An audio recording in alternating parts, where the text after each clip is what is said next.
Okay, now this video is to poo-poo all over, poo-poo doo-doo all over these silly liberals. Okay, so crying liberals. One, stop crying. Nobody's buying it anymore. The idea that you're just so scared of something. Nobody's paying attention to women anymore. I mean, there's almost no real... Nobody who's left of center who is a woman that is dropping major bomb phenomenon YouTube interviews, bomb phenomenon YouTube kind of political insights. There's just simply no female who there's no such thing as anybody, male or female, who's a Thomas Sowell of the left. It doesn't matter what people want to say about Zinn. Nobody buys his shit anymore. Now that he's in the ground, everybody could sit back and be like, these are the fundamental problems with this guy's, way of interpreting facts. So that's over. And it's totally over. For people who you want to cry about it, cry. Please, post it on TikTok. Howard Zinn was right. No. Whatever. You don't got F.A. Hayek. You don't got Thomas Sowell. I mean, even the weirdest part about it is somebody like Russell. And I'm not talking about Russell Brand. I'm talking about the historian Russell. Even he's a man of the left. And you guys don't even read him. I mean, I'm just amazed. Thaddeus Russell is probably like, what am I doing wrong here? Why do all these right-wingers love me? But it's also that he's starting to see, I believe, I'm going to have to see his take on the election. He's probably picking up, the left are not fun people anymore. They hate fun. Art Nouveau, barefoot women in summer dresses showing off their cleavage draped in flowers. Okay, that classic image from Art Nouveau is lost in the American Revolutionary because they don't like beauty or fun, and that's it. It's not something else now. Yeah, and that they literally have gone out of their way to try to squeeze the fun out of video games. They've tried to squeeze the rock out of heavy metal by saying that heavy metal is the whole scene is so sexist and this, that, and the other. And it's like, okay, you need to stop because, you're a chick. Okay, you probably have about 5 metal chicks that matter to metal. I'm betting, because metalheads really are kind of weird about thinking like, there's something that rocks, that you're kind of sitting there going, okay, I guess that rocks in metal. But I mean, it's who are all these chicks that it's like, oh man, metal wouldn't be the same without her. Even the punk rockers try to fake it with by saying Patti Smith. Where would punk rock be without Patti Smith? And it really shows that these are people going out of their way to ignore the legions of bands that existed around that time, before it, right after, contemporaneously, and it's a boys' club. Why? Because where the boys are, the girls show up. Everybody wanted to think it ran another way. No, boys open the bar and are the vast majority of bartenders. It is the chicks who show up because they've been hired, and oh wow. So like the loser mobile right there. It's amazing. Had all the stickers on it. All the stickers that proclaim loserness. And you could even hear it's running like shit. And it's primer gray. A primer gray compact. Holy crap. Whoa, that's edge, bro. Anyway. Sorry. I'm feeling it now. That coffee's done and I'm feeling the energy. I got paid. Nigga, I got money. I'm talking shit now. So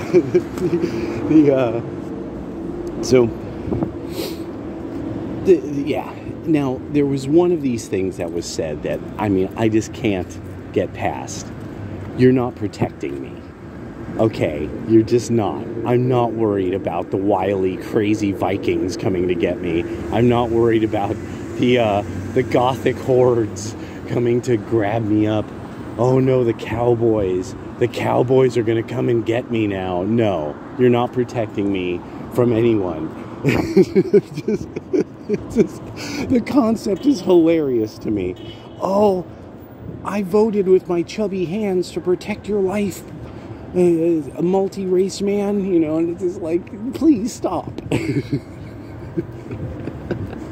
Please fucking stop. I'm at my age, the 21-foot rule is still not enough. And I'm old. I'm kind of an old fucker. And it's like, yeah, you 21 feet, no, you better give me 30, motherfucker. I'm unbelievably fucking fast for my age. So it's like one of these things, I'm just like, okay, you know, thanks for helping me. And then it comes, and I love how instantaneously this happened. What black women?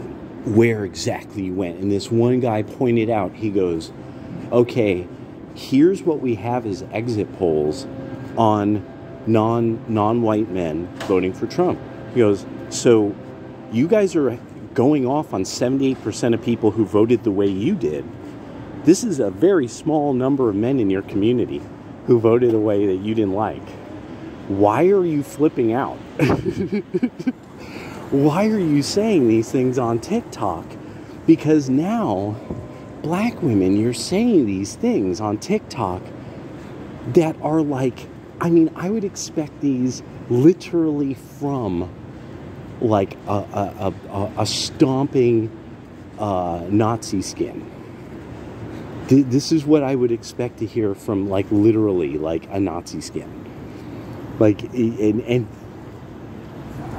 I mean, good luck with it. I should. Good luck with that. I'm sticking to that catchphrase. Good luck with that one. Hopefully it works to your advantage. That all of you will get married and have happy lives because you met a man who votes the way you do. You know, you found somebody who absolutely feels the way that you do. Hopefully that's how that'll work out. I have to start taking this approach. I have to side with the cultural peace. May God bring you peace. I kind of doubt that that'll happen, and hopefully it will. May God bring you some peace. But the fact that you might have feelings about somebody's, like, brother, father, grandfather, uncle, that's absolutely terrifying. That what you say about them is terrifying. You know, oh, you voted for Trump, then you should, you know. And then this idea, like, that, and then a big part of this is white people they're just vibrating with anger because black man has succeeded or something. Black women are educated. Makes white men so angry. And I really like that everything is you guys constantly, like, you're super awesome. And that it makes all these various groups of people terribly envious. This has been one of the best arguments of all. Because there's a bunch of ways that this is put. There's like about 10 different ways that it's, you know, envious of women, envious of minorities, envious of blacks, envious of Hispanics. What's really interesting also is that there's not quite the, oh, they're turning this into a giant rock climbing gym. Good idea. This is a good idea. Ping pong table. Brilliant. This is brilliant. Whoever's doing this is a genius. See, what they're doing is that's the investment in the cultural piece. And we're going to watch this. We're going to watch this, people. We're going to watch this. Because I think that's much more brilliant than people might plan and people might think. Why? They're betting that now you will actually have people leaving their homes to go to the gym. Who would be these people? Well, it's rock climbing. So this is only a certain age group. But then they had table tennis. So they have table tennis and rock climbing. They're planning on the cultural piece winning. That is a person who knew Trump was going to win and invested wisely ahead of time. So, what's going to happen with you guys? See, some people, they were already planning on this. There's the $40 million bet on Donald Trump. This guy got into, no, all the polling was poorly done, so let's jump on this. Why liberals are you unbelievably terrible at all forms of scientific analysis, all forms of political analysis? Asmongold was like, oh, Cenk Uyghur, blah, blah, blah. He apparently is one of these people who thinks one of the dimmest bulbs in any room at the time, Cenk Uyghur, is brilliant. And it's because Asmongold is still, he's still caught up in it. He has to. He has to be a moderate person. It's his natural nature. It's his nature. He has to be moderate. He has to try to find the balance. He has to balance out the scales. It's a good, solid Texas, if I remember correctly, normal Christian guy, of a kind of genetics that came out of Greater Appalachia. People who are willing to give a man a second chance.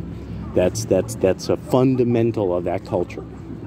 And with the whole idea of, that's the bandit country, outlaw country, musical origin point. So, beyond this, I had to think, okay, so he's talking about, Cenk Uyghur's talking about this and that with the Democrats. No, it's because Cenk Uyghur doesn't want to admit it, because Cenk Uyghur is absolutely not a student of American history.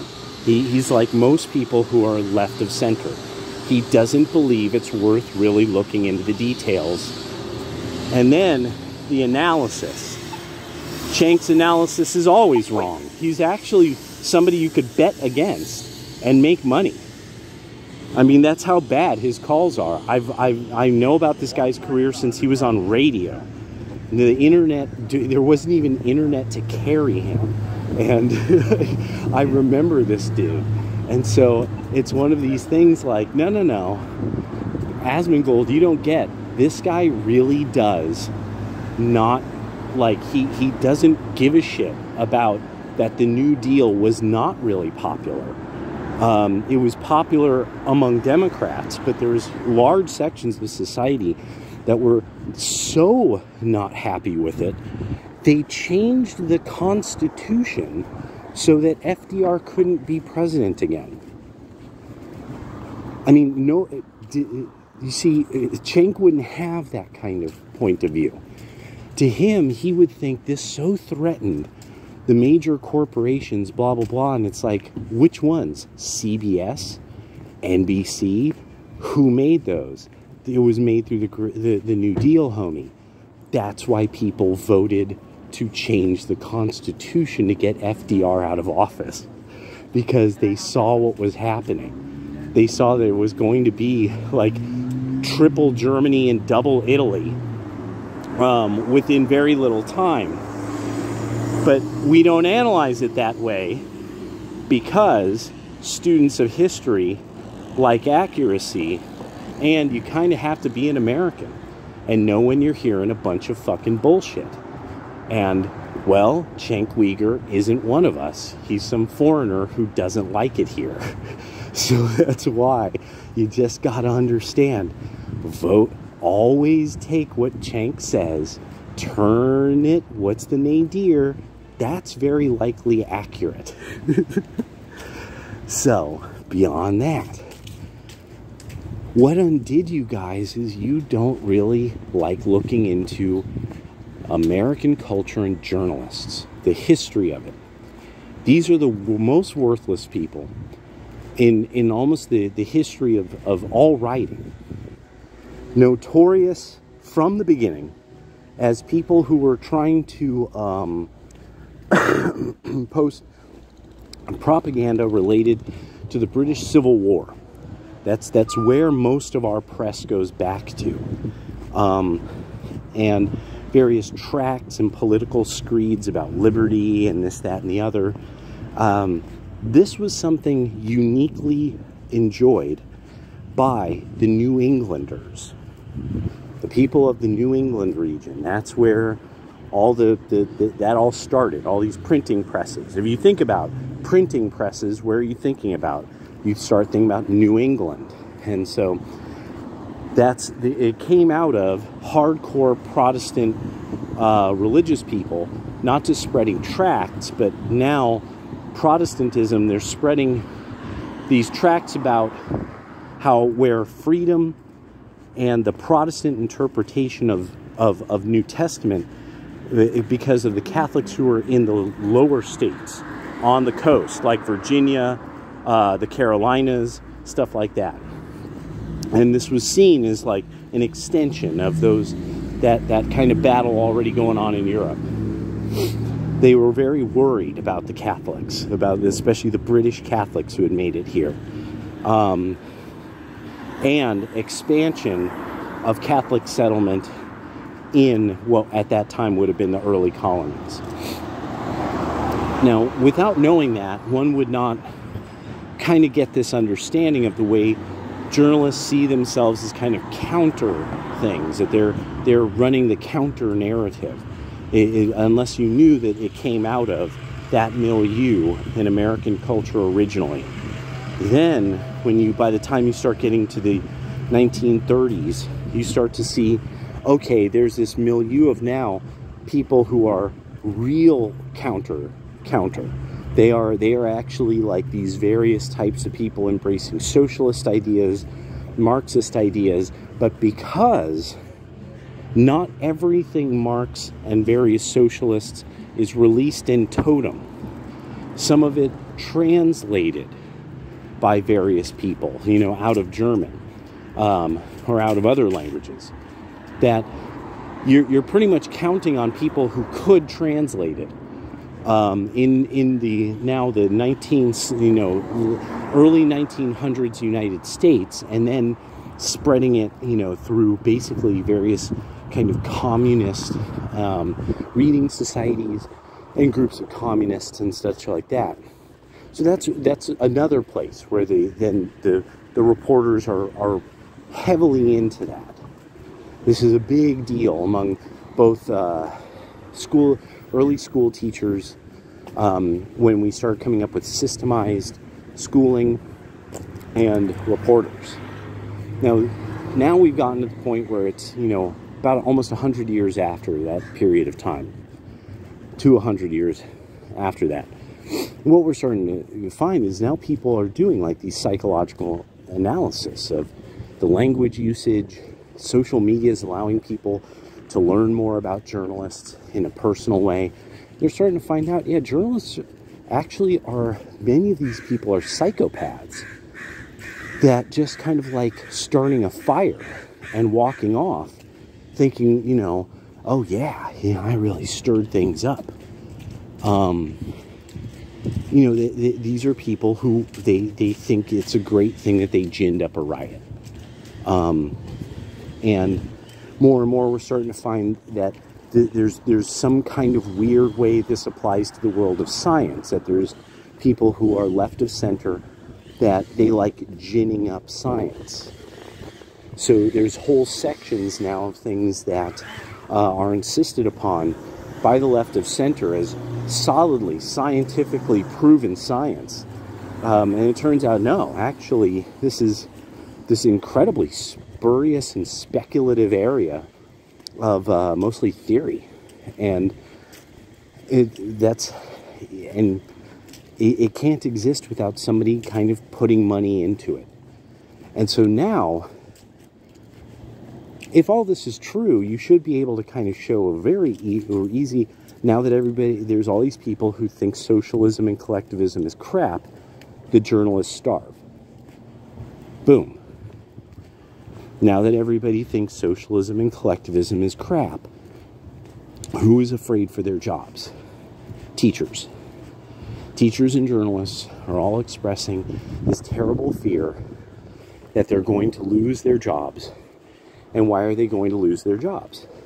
Because they know that there's all these people who recognize what their actual ideology and philosophy is. And they're divesting it. This is a trend that's going to keep on continuing. And Trump apparently, I'm seeing, made some kind of proclamation about that Israel's going to win. So this again means that there's a whole sector of Marxist-Leninists that are going to be wiped out. And then it's going to be, you're going to elect somebody who is, it will decide upon normal topics, you know, normal things, normal policy. Yeah. I think that's stage one. I think that's the first one. I'll do all over you guys. All right. Talk to you later.